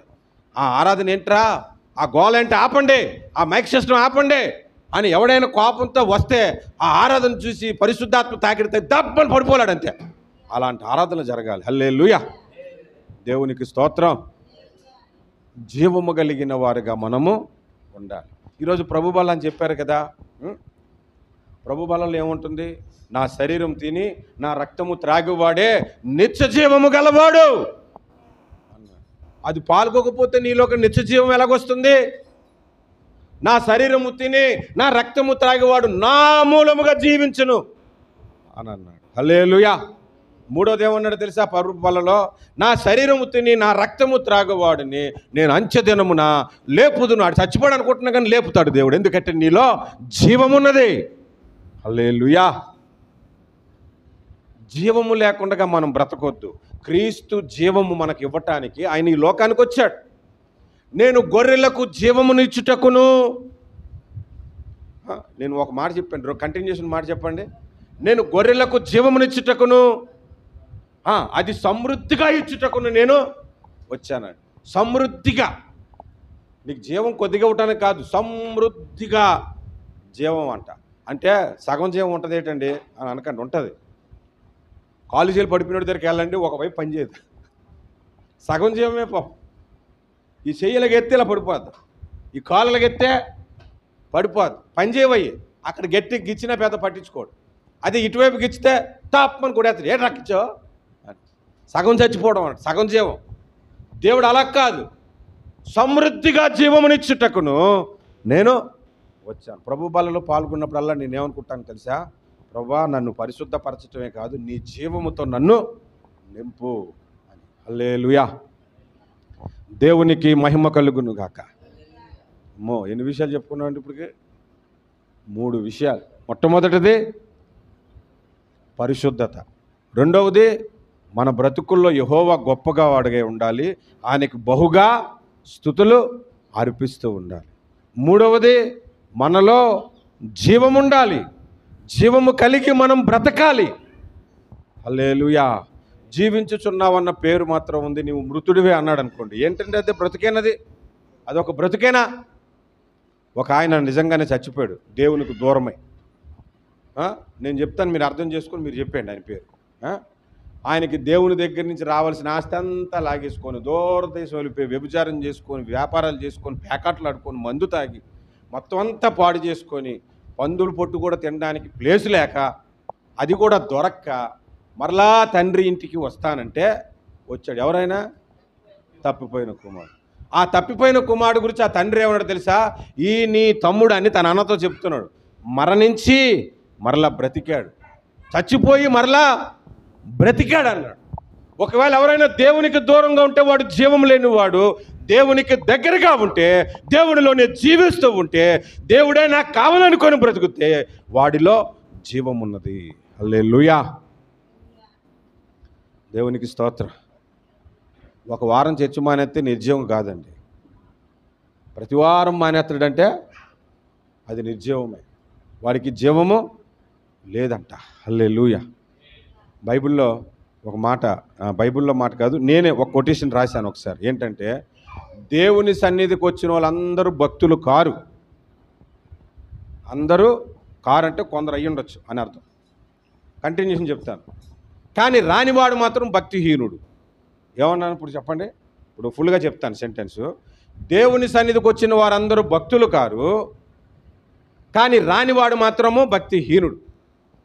భక్తిహీనుడు అయితేనే దేవుని మందిరానికి రాడు. అలాగని వచ్చిన వాళ్ళందరూ భక్తులని మనం చెప్పలేం. వచ్చిన తర్వాత ఎలాగుంటాడో మనది అర్థమవుతుందని చెప్తుంది. కానీ ఒకడు దేవుని సన్నిధికి రావట్లేదని అంటే ఖచ్చితంగా భక్తిహీనుడే అని అర్థం. భక్తిహీనుడు అంటే వాళ్ళు ఇంకా జీవం ఉండదు. కానీ దేవుని సన్నిధికి వస్తే ఆ జీవము తగలకుండా మనకు ఉండదండి. పాట రూపంలోనో, సాక్ష్యము రూపంలోనో, వాక్య రూపంలోనో దేవుడు ఏదో ఒక విధముగా నిన్ను జీవముతో నింపుతూనే ఉంటాడు. హల్లెలూయా. ఎందుకంటే మన దేవుడు సజీవుడైన వాడు, జీవము కలిగిన దేవుడు. హల్లెలూయా. జీవం కలిగిన దేవుని దగ్గరికి వచ్చి జీవం రాకపోతే ఏముంటుంది మరి? బొమ్మ దగ్గరికి వెళ్ళామనుకోండి, అది కనులుండి చూడదు, చెవులుండి మాట్లాడదు, చేతులుండి పని చేయదు, కాళ్ళుండి నడవదు. దాన్ని పూజించువారు, దాన్ని ఆరాధించువారు అట్టివారే అని అన్న కదా. మనం ఆరాధిస్తుంది ఎవరిని? సజీవుడైన దేవుడిని. హల్లెలూయా. దేవునికి స్తోత్రం. నేను ఒకసారి దేవుడిని అడిగాను, ప్రభువా విగ్రహారాధన ఎందుకు చేయొద్దన్నావు? అదేది నీ విగ్రహమే పెట్టుకుంటాం, ఏమైంది అని ఊరికే ప్రభుని అడిగాను. అడిగితే ఆయన అన్నాడు, విశ్వమంతా నాలోనే ఉందిరా, నన్ను అంతా చేసి ఒక బొమ్మలో పెట్టేది అక్కడే ఉండమంటావు నన్ను. ఆ రోజు దేవుడు మాట్లాడినవి ఒక 6 విషయాలు రాసుకున్నాను, ఎందుకు విగ్రహం చేయొద్దు అన్నాడు అన్నది. ఓహో, అందుకన్నా దేవుడికి అంత కోపం అనిపించింది. విశ్వమంతా ఉన్నాడు, ఇప్పుడు ఇక్కడ ఉన్నాడు, పక్కన ఆరాధన జరుగుతుంది అక్కడ ఉన్నాడు, అమెరికాలో ఆరాధన జరుగుతుంది అక్కడ ఉన్నాడు, అన్ని చోట్ల ఉన్నాడు, ఒక విగ్రహంలో పెట్టేస్తాం మనం. అందుకే మనం విగ్రహం పెట్టుకోం. హల్లెలూయా. దేవునికి స్తోత్రం. ఎందుకంటే మనం ఆరాధిస్తున్న దేవుడు జీవము కలిగిన దేవుడు. హల్లెలూయా. నాలుగో విషయానికి మనం చూద్దాము. 46వ కీర్తన 4వ వచనాన్ని చదువుదాం. ఒక నది కలదు, దాని కాలువలు దేవుని పట్టణమును సర్వోన్నతని మందిరపు పరిశుద్ధ స్థలమును సంతోషపరుచుచున్నవి అన్నాడు. ఓకే, ఇప్పుడు చూడండి, మనం వివరించుకుంటే చాలా ఉంటాయి. ఇక్కడ ఒక నది కలదు అన్నాడు. ఏ నది? ఒక నది, నదులు కాదు, ఒక నది కలదు. గోదావరి కాదు, కృష్ణ కాదు, తుంగభద్ర కాదు, ఏది కాదు. ఆ నది ఏంటో తెలుసా? పరిశుద్ధాత్మను నది. నా యందు విశ్వాసం ఉంచేవాడు వాడి కడుపులో నుండి జీవజల నదులు పారును అని అన్నాడు. హల్లెలూయా. అది నది అక్కడ. ఈ ఒక్క మాట మీద నేను ప్రసంగం చేసింది ఉంటుంది. ఒక నది అనే ఒక ప్రసంగం ఉంటుంది, మీరు వినండి, యూట్యూబ్లో ఉంటుంది. మూల్పూర్లో చెప్పాను బహిరంగ సభలో. ఆ నది ఉందంట, అది దేవుని పట్టణమును సర్వోన్నతుని మందిరపు పరిశుద్ధ స్థలమును సంతోషపరచుచు. ఆ పట్టణం ఏంటంటే పరిశుద్ధాత్మను, ఆ నది ఏంటంటే పరిశుద్ధాత్మ అనే నది సంఘములో, దేవుని పట్టణములో సంతోషపరచుచున్నది. అంటే ప్రతి ఒక్కరిలోనూ సంఘములోనూ పరిశుద్ధాత్మ దేవుడు ఉండాలి. దేవునికి స్తోత్రం. పరిశుద్ధాత్మ లేని సందేశాలు ఉండకూడదు, పరిశుద్ధాత్మ లేని పాటలు ఉండకూడదు, పరిశుద్ధాత్మ లేని సాక్ష్యాలు ఉండకూడదు. ఈనాడు యూట్యూబ్లో కానీ ఫేస్బుక్లో కానీ కొంతమంది సాక్ష్యాలు ఉంటాయా? అవి పరిశుద్ధమైన సాక్ష్యాలు కాదు, పరిశుద్ధాత్మ చేత చెప్పబడుతున్న సాక్ష్యాలు కాదు. ఆ సాక్ష్యాలు అంటే ఎలాగుండంటే, సౌమ్య అంటే ఒక గొర్రె వచ్చినట్టు వస్తుంటుంది, ఒక పిచ్చి సాక్ష్యాలు. మా ఇంట్లో ఇంటర్నెట్ అయిపోయిందండి, ప్రార్థన చేసాము, దేవుడు అన్లిమిటెడ్ ఇంటర్నెట్ ఇచ్చాడంట. ఇంటర్నెట్లు కొరక మనం ప్రార్థన చేసేది? పిచ్చి ప్రార్థనలు కాదు, పిచ్చి సాక్ష్యాలు కాదు. పరిశుద్ధాత్మ చేత నింపబడిన వాడు, నేను యేసుని నమ్ముకోక మునుపు నా బ్రతుకు ఎలాగుంది, ఇప్పుడు నా బ్రతుకు ఎలాగుందని చెప్తాడు. ఇప్పుడు దేవుని బట్టి నేను మారాను అని చెప్పుకుంటాడు. అంతేగాని నేను ప్రభు నమ్ముకోకముందు నాకు 2 లక్షలు అప్పు ఉండేది, ప్రభు నమ్ముకున్న తర్వాత దేవుడు అప్పు అంతా తీర్చేసి ఒక ఇల్లు ఇచ్చాడండి అని చెప్తే అది నేను పరిశుద్ధాత్మ సాక్ష్యాన్ని నమ్మను. దేవుడు సహాయం చేస్తాడు, కాదనట్లే. నా సాక్ష్యం ఏంటో తెలుసా? యేసు ప్రభుని ఎరగక మునుపు నాకు 3 లక్షలు అప్పు ఉండేది. ఆ 3 లక్షలు అప్పు తీర్చడానికి సింగపూర్ వెళ్ళాను 20 ఏళ్ళ కిందట. ఎలాగైనా అప్పు తీర్చేద్దామని దేవుని తెలుసుకున్నాను, రక్షణ పొందాను, రక్షణలో ఎదుగుతున్నాను. ఇప్పుడు నాకు 40 లక్షల అప్పు ఉంది. ఆ 3 లక్షల అప్పు ఉండేటప్పుడు క్రీస్తు లాలో లేడు, ఓ బోల్డ్ టెన్షన్లు, బాధలు. ఇప్పుడు 40 లక్షల అప్పు ఉన్న దేవుళ్ళలో సంతోషం ఉంది. హల్లెలూయా. ఇది పరిశుద్ధాత్మ సాక్ష్యం. దేవునికి స్తోత్రం. దేవునిలో ఒక గొప్ప సంతోషం ఉంటుంది. ఆ సంతోషము పరిశుద్ధాత్ముడు మనకి అనుగ్రహిస్తాడు. దేవుని రాజ్యం అంటే అన్నపానములు కాదు, దేవుని యందలి ఆనందమునై ఉన్నది. అన్నపానములు కాదంటే అసలు అన్నం లేదేమో అక్కడ, బాబు ఎలాగో పరలోకంకి వెళ్ళిన తర్వాత తిండి లేకపోతే ఎలాగా అని మీరేం వరి అవ్వకండి. అక్కడ తిండి ఉంటుంది, ప్రాబ్లం ఏం లేదు. అన్ని రకాల భోజనాలు ఉంటాయి. ఇక్కడే ఉన్నప్పుడు మరి అక్కడ ఉండదు, అక్కడ కూడా ఉంటాయి. మీరేం వరి అయిపోకండి. కానీ అంతకు మించిన ఆనందం పరిశుద్ధాత్మ ఆనందము ఆ నూతన యెరూషలేములో ఉంది. భూమి మీద సంఘమును యెరూషలేములో ఉంది. ఆ యెరూషలేములో యూదుడిగా, ఇశ్రాయేలుడిగా, ఆత్మీయంగా ఉన్న నీలో కూడా ఉండాలి. ఆ సంతోషమే లేకుండగా దేవుడు నిన్ను యెరూషలేమంతా సౌందర్యవంతురాలు అంటాడా? అసలు సంతోషం లేకపోతే ముఖం ఎలా ఉంటుందండి? నెహెమ్యాకి ఒక సందర్భంలో సంతోషం లేదు, యెరూషలేం పట్టణం కూలిపోయింది. రాజు ముందుకు ఎలా వెళ్ళాడు? గిన్నె అందించేవాడు అంట. రాజుగారు భోజనం అందించాడు, పేరు పట్టుకొని ఆ రాజుగారు తీసుకొని భోజనం బాగుంది, నీ ముఖం ఏంటి అలాగుంది అన్నాడా లేదా? నీ ముఖం ఏంటి అలా వికారం అయిపోయింది? అమ్నోను కాయడు ఉన్నాడు, ఆడు ఇంకా ఘోరమైన వ్యక్తి. వాడు దావీదు కుమార్తెలు అనగా వీడికి వరుసగా చెల్లయ్య తామరని ఆమెను మోహించి రోజు రోజుకి పక్క సిక్కిపోతున్నాడు అంట. వాడి స్నేహితుడు వచ్చాడు, వాడు ఇంకా దుర్మార్గుడు. ఏరా రోజు రోజుకి బక్క చిక్కిపోతున్నావు, నువ్వు రాజకుమారుడు కాదా? రాజకుమారుడు అంటే భోజనం ఎలా ఉంటుంది, బలం ఏంది ఉంటుంది, మీకు మొక్కలు దొరుకుతాయి, ఎముకలు దొరుకుతాయి. మేమంటే ఏదో కాళ్ళు గీళ్ళు ఎత్తుక్కొని వేసుకొని తింటున్నాం. ఏదో ఆకుకూరలు వండుకొని తింటాను, నువ్వు బలంగా ఉండాలి కదా, నువ్వేంట్రా ఇలాగున్నావు అని అంటే అప్పుడు చెప్తాడు, తామర అంటే నాకు బాగా ఇష్టం రా, దొరకలేదని నాకు దిగులు వచ్చేసి మొఖంలో కనబడిపోద్దా లేదా? క్రైస్తవుడు అంటే సంతోషానికి చిహ్నం అది.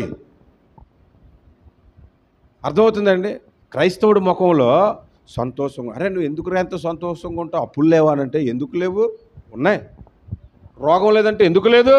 ఉంది.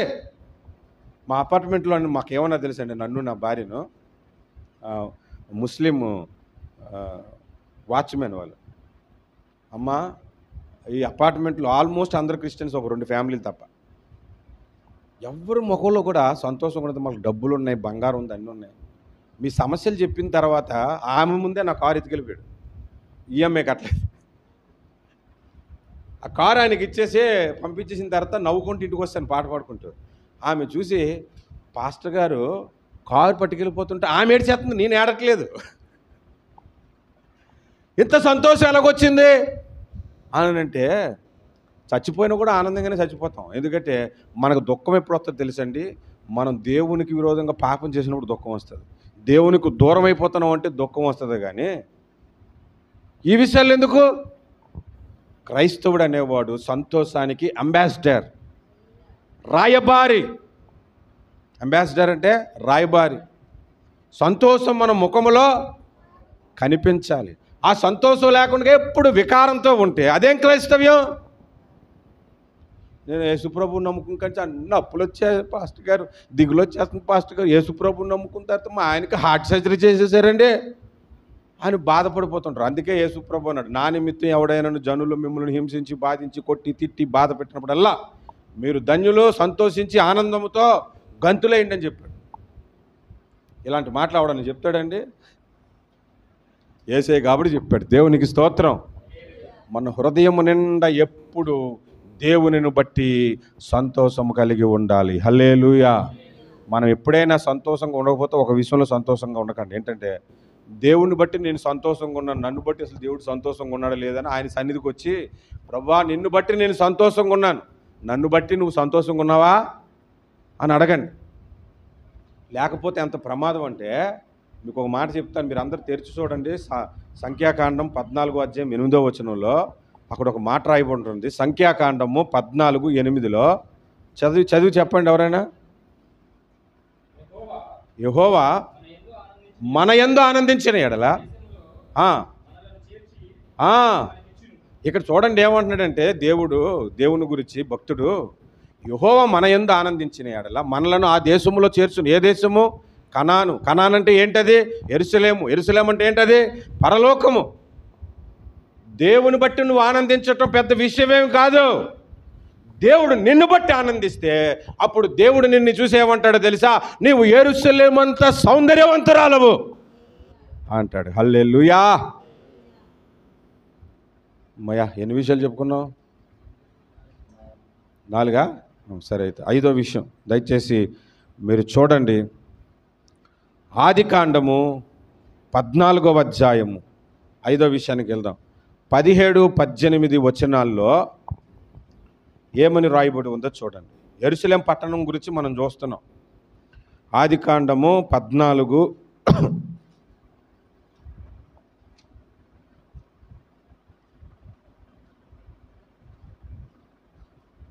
17-18.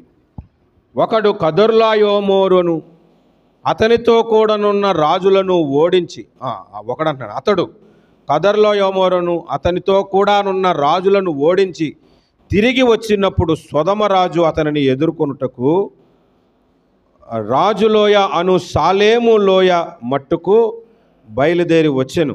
మరియు షాలేము రాజు అయిన మెల్కీసెదెకు రొట్టెను ద్రాక్షరసమును తీసుకొని వచ్చెను. అతడు సర్వోన్నతుడుగు దేవునికి యాజకుడు. ఇక్కడ మెల్కీసెదెకు కనబడుతున్నాడు. ఆయన ఏ దేశానికి రాజు చెప్పండి? షాలేము. దేనికి? షాలేము అంటే ఏంటి? యెరూషలేము. ఈ షాలేముకే తర్వాత రోజుల్లో ఏరు అనేది పెడితే ఏరు షాలేము అయింది. అర్థమైందా? మొదట దాని పేరు షాలేము. తర్వాత రోజుల్లో యెరూషలేము అయ్యింది. దేవుని పట్టణము అని అర్థం. షాలేము అంటే అర్థం ఏంటి? షలోం అంటారు. అంటే ఏంటి? సమాధానము, సమాధానము అని అర్థం. షాలేము రాజు ఎవరు? యేసుక్రీస్తు ప్రభు. షాలేం రాజు అంటే మళ్ళీ ఎక్కడికి వెళ్ళిపోకండి, చిలకలూరుపేట వెళ్ళిపోకండి. షాలేం రాజు అంటే ఎవరు? యేసయ్య. షాలేం అంటే అర్థం ఏంటి? సమాధానం. మనలో ఇప్పుడు ఏముండాలి? లేకపోతే నువ్వు యెరూషలేమంతా సౌందర్యవంతురాలు వండు. మన బ్రతుకుల్లో, సంఘములో ఉండాల్సింది సమాధానము. హల్లెలూయా, హల్లెలూయా. ఇప్పుడు చాలా సంఘాల్లో సమాధానం ఉండదు. సమాధానం అంటే మనకి దేవునికి మధ్య సమాధానం ఒకటి. రెండవది సహోదరులకు సహోదరులకు మధ్య సమాధానం కూడా ఉండాలి. దేవునితో సమాధానం ఉంటుంది కొందరికి, సహోదరులతో సమాధానం ఉండదు. కొంతమందికి సహోదరులు అందరితో సమాధానం ఉంటుంది, వాడికి దేవునితో సమాధానం ఉంటుంది. రెండు రాంగే. ఒక ఆయనకి ఒకవైపు బొమ్మ, రెండో వైపు బొరుసు. అంతేనా? బొరుసేనా అంటారు మీరు? ఉంటుంది కదా. రెండు వైపులో బొమ్మ ఉండదు కదా. రెండు వైపులో బొమ్మ ఉంటుంది, చల్లదు. రెండు వైపులో బొరుసు ఉంటుంది, చల్లదు. మనకి దేవునితో సమాధానం ఉండాలి, సేవకునితో, సహోదరులతో కూడా సమాధానము ఉండాలి. అది మెయింటైన్ చేయాలి. అప్పుడే ఆ సమాధానకర్త అయిన దేవుణ్ణి ఆరాధించడానికి యోగ్యులమవుతాం. సమాధానకర్తను ఆరాధిస్తూ సమాధానం మనకి లేకపోతే ఎలాగా? అర్థమవుతుందండి నేను చెప్తుంది. కొంతమందికి భార్యాభర్తల మధ్య సమాధానం ఉండదు. మాకు తెలిసిన ఒక ఫ్యామిలీ ఉన్నారు. భోజనం చేసేటప్పుడు భార్యాభర్త ఇద్దరు, ఈయన అన్నం కలుపుతాడు, ఆమె అన్నం కలుపుతుంది. మొదటి ముద్ద భార్యకి ఇలా పెడతాడు. పెళ్ళి అయినప్పుడు అనుకున్నారంటే ఇప్పటికి కూడా పెళ్ళయి 15 సంవత్సరాలు 20 సంవత్సరాలు అవుతుంది. ఈమె పెడితే ఆమె కూడా ఒక ముద్ద పెడతాడు. తర్వాత ఎవరు భోజనం వాళ్ళు చేసేస్తారు. అంతే. సాయంత్రానికి గొడవలు అయిపోతాయి ఇంట్లో. మళ్ళీ ఏదైనా ఊరు వెళ్తారు. ఆయన అక్కడ భోజనం చేయవస్తుంది, మేము ఇక్కడ భోజనం చేయవస్తుంది. భోజనంకి వెళ్తున్నాను, నువ్వు వెళ్తున్నా అంటే వెళ్తున్నాను. సరే నేను భోజనం చేసేస్తున్నాను, మొదటి పూట నీకు పెట్టాను అనుకో అని ఆయన భోజనం చేసేస్తాడు. ఆమె కూడా ఫోన్ చేసి ఇప్పుడు భోజనం తింటున్నాను, నీకు ముద్ద పెట్టాను అనుకో అని చెప్పి ఆమె కూడా భోజనం. ఎప్పుడు వస్తావు? కొద్దిగా లేటుగా వస్తానంటే ఫైరింగ్ అయిపోతుంది. మళ్ళీ సమాధానం లేదు. అన్నదమ్ముల మధ్యన సమాధానం ఉండదు. ఒకవేళ ఉందామన్నా ఉండను కూడా కొంతమంది. నేను ఒక మాట చెప్తాను. ఇప్పుడు నేను ఈ బ్రదర్ ఉన్నామండి, సొంత అన్నదమ్ములు. ఆయనకేమో నాతో సమాధానం పడాలని ఉంది, నాకు లేదు. అప్పుడు ఆయనకు మెప్పు పొందుతాడు. సమాధానం పడాలని ఉంది కాబట్టి ఆయన ఏం చేస్తాడు? సమాధానం పడడానికి ప్రయత్నం చేస్తాడు. నువ్వు ఎంత సమాధానం పడినా నేను ఒప్పుకోను బ్రదర్ అని నేను అన్నాను అనుకోండి, ఇక నాలో యెరూషలేం సౌందర్యం ఏముంటుంది? మాడిపోయిన సౌందర్యం తప్ప, కాలిపోయిన సౌందర్యం తప్ప. అందుకే పౌలు ఒక మాట చెప్పాడు హెబ్రీ పత్రికలో, సమాధాన పడుటకు ప్రయత్నించుడి అన్నాడు. అంటే అర్థం ఏంటంటే మనం సమాధానం పడదామన్నా కొంతమంది ఒప్పుకోరు. కానీ నీ ప్రయత్నం నువ్వు చేసి వదిలేసావు అనుకో, దేవుడు ఇతడు సమాధాన పరుడే అని లెక్క తీరుస్తాడనమాట. అది అంతేగాని ఎలాగైనా సమాధానం ఉండకపోతే బ్రదర్ నువ్వు పరలోకం రావు, నేను రావు, నువ్వంటే నాకు ఇష్టం లేదు అయినా సమాధానం అని అంటాను కాదు అర్థం. ప్రయత్నించటం అంటే రియల్గా చేయటం. అది హల్లెలూయా. సమాధానము కలిగి మనం జీవించాలి. అప్పుడు యెరూషలేమంతా సౌందర్యవంతురాలువు నీవు అని దేవుడు అంటాడు. దేవునికి స్తోత్రం. ఇంకొక మాట మనం చూద్దామండి. చాలా విషయాలు ఉన్నాయి, మీరు ఎంతసేపు వింటారు? నేను అసలు ఒకదానికి ఎంతసేపు చెప్పినట్టున్నా. ప్రకటన గ్రంథము 21వ అధ్యాయం 6వ విషయం చూద్దాం. 2వ వచనం, మరియు నేను నూతనమైన యెరూషలేమును, ఆ పరిశుద్ధ పట్టణము తన భర్త కొరకు అలంకరింపబడిన పెండ్లి కుమార్తె వలె సిద్ధపడి పరలోకమందున్న దేవుని యొద్ద నుండి దిగివచ్చుట చూచి తిని. యెరూషలేము అను పట్టణము ఎలాగా అలంకరింపబడింది? పెండ్లి కుమార్తె వలె అలంకరింపబడింది. పండగ వచ్చింది అనుకోండి, కొన్ని హిందూ గుడులు ఎలాగ అలంకరింపబడితే మొత్తం పెయింట్లు వేసి లైటింగ్లతో దగ ఈ వీధికి ఆ వీధికి పెట్టేస్తారు. క్రిస్మస్ వచ్చింది అనుకోండి, చర్చి ఎలా దగదగలాడిపోద్ది, మామూలు కాదు. ఇక్కడ కనుక ఒకవేళ ముఖ్యమంత్రి చంద్రబాబు నాయుడు గారు ఈ శారదా కాలనీకి గుంటూరు వస్తున్నారంటే రోడ్లు మొత్తం క్లీన్ అయిపోయి అటు ఇటు సున్నాలు వేసేస్తారు. మనకి ఏదైనా అవసరం అనుకుంటే ఎంత నీట్గా చేసేస్తాం. ఫంక్షన్కి వెళ్ళాలంటే సిరిగిపోయిన చొక్క వేసుకొని వెళ్ళాం. నీట్గా నేను ఆదివారం చర్చకు వస్తేనే ఏదైనా డ్రెస్ తీసారనుకో, ఈ ప్యాంట్కి ఈ షర్ట్ తీ అని మా ఆవిడ తీయించేస్తుంది. దానికి మళ్ళీ ఇంకో షర్ట్ వేస్తుంది. ఇది బాగుంది, ఇది వేసుకొని వెళ్ళంట. ఇప్పుడు ఇంకా నయం, మా పెద్ద కూతురు ఉంది, యూరోప్లో ఉంది. మా ఆవిడకి నచ్చింది. నాకు ఇదేంటి మా ఎలా చెప్పు, అది తీసిద్దాడు ఇదే అని అంటది. ఏది వేసుకోలో తెలియదు నాకు. ఏంటి చర్చకు వస్తేనే అంత అలంకరణ, గుడి వెళ్తే అంత అలంకరణ, అన్నీ ఉన్నాయి. మరి యేసు ప్రభుని ఎదుర్కోవాలంటే సంఘం ఇంకెంతగా అలంకరింపబడాలి. ఇప్పుడు పెండ్లి చేసుకోవడానికి వెళ్ళేటప్పుడు పెండ్లి కూతురు ఎలా ఉంటుందండి? అలంకరించబడి మంచి వైట్ గౌన్ వేసుకొని, వెయిల్ వేసుకొని, క్రిస్టియన్స్ అయితే చక్కగా మేకప్ లోపల అందరిలో ఆమె అందంగా కనబడడానికి వారం రోజుల ముందు నుంచి బయటికి వెళ్ళకుండా నీడలో ఉంచి ఏసీలు వేసి ఫ్రూట్స్ పెట్టి నల్లగుండలు కూడా అప్పటికి తెల్లగా చేసి కొంచెంలో కొంచెం. అదే హిందువుల పెళ్ళి అయితే వాళ్ళకి పసుపులు రాసి నలుగులు పెట్టి తెల్లగా చెక్కి మొత్తానికి అబ్బాయికి అలా మోసం చేసి పెళ్లి చేస్తారు. మరి యేసు ప్రభు పెళ్లి చేసుకోబోతున్న తన భార్య ఎలా అలంకరింపబడాలంటే కృపావరాలతో అలంకరింపబడాలి, పరిశుద్ధతతో అలంకరింపబడాలి, సమాధానముతో అలంకరింపబడాలి, వాక్యమును సత్యము చేత కంఠమునకు హారముగా ధరించుకోవాలి. అనేక రీతులుగా మనం ఆధ్యాత్మికంగా అలంకరించబడాలి, వినయముతో అలంకరించబడాలి, సంస్కారముతో అలంకరించబడాలి. కొంతమంది ఎంత ఫ్రెండ్స్ అయినా సరే ఎదుటోని పిలిచేటప్పుడు ఎలా పిల్లలు, రే పేతురుగా వెళ్ళరారా నువ్వే అంటాడు. ఇంకొక ఆయన, రే అబ్రాహ్మ వెళ్ళరారా అంటాడు. వాళ్ళు పిలుతుంటుంటే భక్తులు తిడుతున్నారేమో అని భయం వేస్తుంటుంది నాకు. అబ్రహాం గారు అను, లేదంటే అబ్రహాము అనను, పోని నీకు మర్యాద ఇవ్వలేకపోతే ఒరే అబ్రహాం ఏంటి. ఒకసారి ఒక పాస్టర్ గారు వాక్యం చెప్తే నాకు అసలు బీపీ వచ్చిందండి. నాకు మామూలుగా బీపీ ఎలాగ వస్తుందంటే నాకు సర్రమని వచ్చేదన్నమాట. ప్రసంగం ఎట్లా ఆపేయాలనిపిస్తుంది. ఆయన వాక్యం చెప్తూ శిష్యుల గురించి చెప్తున్నాడు. ఈ యాకబ్ గడు లేడండి, యాకబ్ గడు వెళ్ళా జానిగాడిని గిల్లాడు వెళ్ళి అంట. యాకబ్ గాడు జానిగడు ఏంటంటే యేసుప్రభు శిష్యులు పట్టుకొని అంటే ఈయన ఏదో గొప్ప ప్రసంగికుడు అనుకుంటున్నాడు. ముందు అందరూ తిడుతున్నాడు మర్యాద ఇవ్వకుండా. అన్ని మాటతోనూ, వినయముతోనూ, తలంపులతోనూ, పరిశుద్ధాత్మ వరములతోనూ, కృపా వరములతోనూ మనం అలంకరింపబడాలి యేసయ్యను పెళ్లి చేసుకునే సమయానికి. అది సిద్ధపడటం. హల్లెలూయా. అది దగదగదగలని మెరవటము. మనం అలంకరింపబడాలి. ఆధ్యాత్మికమైన విషయాల చేత మనము అలంకరింపబడాలి. అప్పుడు దేవుడు నిన్ను చూసి, యేసయ్య నిన్ను చూసి, నువ్వు యెరూషలేమంతా సౌందర్యవంతురాలవు అంటాడు. హల్లెలూయా. ఇంకా చాలా విషయాలు ఉన్నాయండి, మనం చెప్పుకుంటూ వెళ్ళిపోతే త్రవ్వుకోవటమే. భూమికి ఎంత తవ్వినా లోపలికి వెళ్ళిపోదు. భూమిని మీరు ఎప్పుడైనా పైన తవ్వారనుకోండి, ఏం దొరుకుతుంది? గడ్డి పరకలు, కర్ర పుల్లలు, ఎండిపోయిన ఆకులు దొరుకుతాయి. కొంతమంది బైబిల్లో పైన చదువుతారు, మీరు సంగతులను పైనే చూస్తున్నారు. కొంచెం లోపలికి తవ్వామనుకోండి, చిన్న చిన్న రాళ్ళు బండలు తగులుతాయి. ఇంకా లోపలికి తవ్వుకుంటూ వెళ్ళాము అనుకోండి, జింక మట్టి దొరుకుతుంది. దాంతో ఎంత ఉపయోగం కదా. ఇంకా లోపలికి తవ్వుకుంటూ వెళ్ళాము అనుకోండి, బురద. ఇంకా తవ్వితే నీళ్ళు. దానివల్ల ఎంత ఉపయోగం. ఎక్కడ ఇల్లు కట్టుకుని ముందు బోరేసేస్తారు, వాటర్ కావాలి కాబట్టి.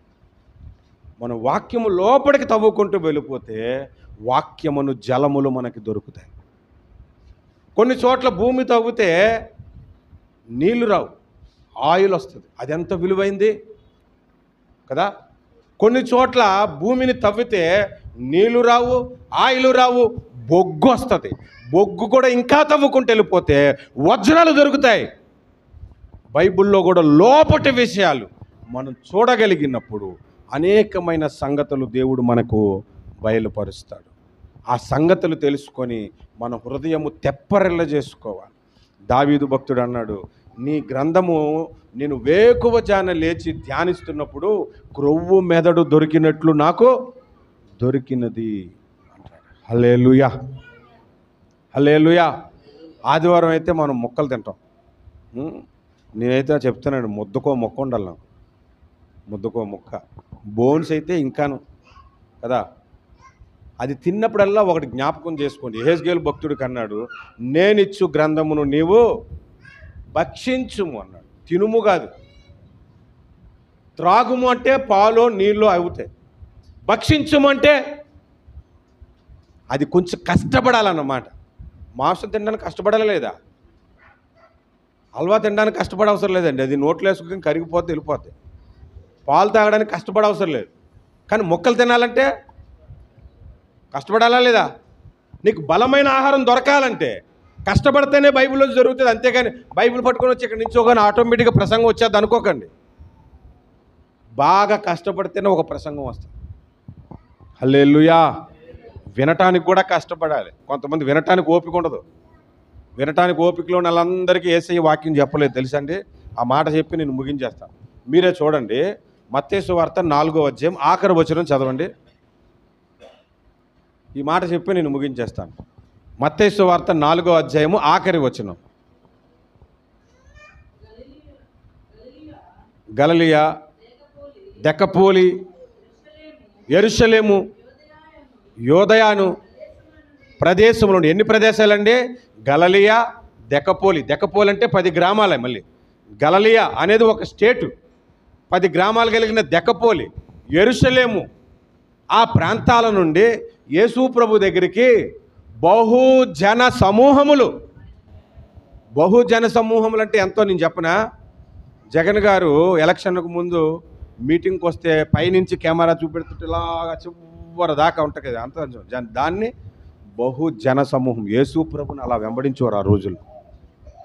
ఆయన ఎక్కడైనా ఉన్నాడంటే జనాలు గుంపులు గుంపులుగా వచ్చేసేవారు. అంత జనం ఆయన్ని వెంబడిస్తుంటుంటే, దయచేసి అందరు ఇటు చూడండి, పిల్లలు ఆడుకుంటారు, మీరేం వరి అవ్వకండి. అంత జనం వస్తుంటుంటే ఆ మత్తయి సువార్త 4వ అధ్యాయం తర్వాత 5వ అధ్యాయం మొదటి వచనం ప్రారంభమైంది. చూడండి, ఆయన జన సమూహమును చూసి, అంతమంది వస్తుంటుంటే వాళ్ళందరినీ చూసి కొండెక్కి కూర్చుండగా జనసమూహం ఏమయ్యారు? మీకు అర్థమైందా నేను చెప్తుంది? ఆ జనసమూహమును చూశాడు యేసయ్య. ఓహో, నాకు ఎంత ఫాలోయింగ్ ఉందా, నేను ఒక వ్యాన్ ఎక్కుతాను వారహి, దాని మీద నుంచి ప్రసంగాలు చేసేస్తాను, తలసిరుకుంటూ ప్రసంగాలు చేసేస్తాను, మీరు వినండి అని అనలేదు. ఆ జనసమూహములను చూసి ఆయన కొండెక్కితే ఈ జనసమూహములంతా కూడా కొండెవడెక్కుతాడని కిందనే ఉండిపోయారు. ఆయన శిష్యులు మాత్రమే అక్కడికి వచ్చారు. వాక్యం ఎవరికి దొరుకుతుందో తెలుసా? ఆయన శిష్యులైన వాళ్ళకి దొరుకుతుంది, వెంబడించేత కాదు. ఓ పెద్ద సంఘం అనుకుంటే అక్కడ వాక్యం ఉండదు. నలుగురుమే ఉన్నాం అనుకుంటున్నారేమో మీరు, 10 మందిమే ఉన్నాం అనుకుంటున్నారేమో మీరు. ఇక్కడ వాక్యం ఉంటుంది. దేవునికి స్తోత్రం, హల్లెలూయా. మీకు ప్రతివారం రవీంద్రబాబు గారు వస్తున్నారంటే జున్ను దొరుకుతున్నట్టే మీకు. దేవునికి స్తోత్రం, హల్లెలూయా. ఇప్పుడు అదే మాటలు మత్తయి సువార్త 8:1 చదవండి. యేసుప్రభు అక్కడ మొదలుపెట్టాడు. 5వ అధ్యాయం మొదటి వచనం దగ్గర కొండ మీద ప్రసంగం. ఇప్పుడు కొండ దిగుతున్నాడు. అంటే అప్పటి వరకు ఆయన ప్రసంగమేది. దిగి వచ్చేస్తుండగా బహుజన సమూహములు చూడండి, కొండ ఎక్కక ముందు వరకు వెంబడించారు, మళ్ళీ కొండ దిగితే వెంబడించారు. కొండ ఎక్కటేళ్ళకి ఇష్టం లేదు. ఎందుకంటే కొండ ఎక్కితే కాళ్ళు పీకితే అన్నీ ఎక్కాలి. ఎక్కుతేనే మనకి వాక్యం దొరుకుతుంది, కష్టపడితేనే వాక్యము దొరుకుతుంది. గంట అయినా 2 గంటలైనా కష్టపడి వాక్యము వింటేనే వాక్యము దొరుకుతుంది, చదివితేనే దొరుకుతుంది. అలా వాక్యము కలిగిన సంఘముగా ఈ సంఘం ఉండాలి. దేవునికి స్తోత్రం, హల్లెలూయా. మెట్టుకు మనందరము యెరూషలేమంత సౌందర్యము మనకి కలగాలి. అందుకు దేవుడు మనల్ని పిలుస్తున్నాడు. ప్రార్థన చేసుకుందాము. తలలో వంచండి, చిన్న ప్రార్థన చేస్తాను. పాట పాడతారా అప్పుడు?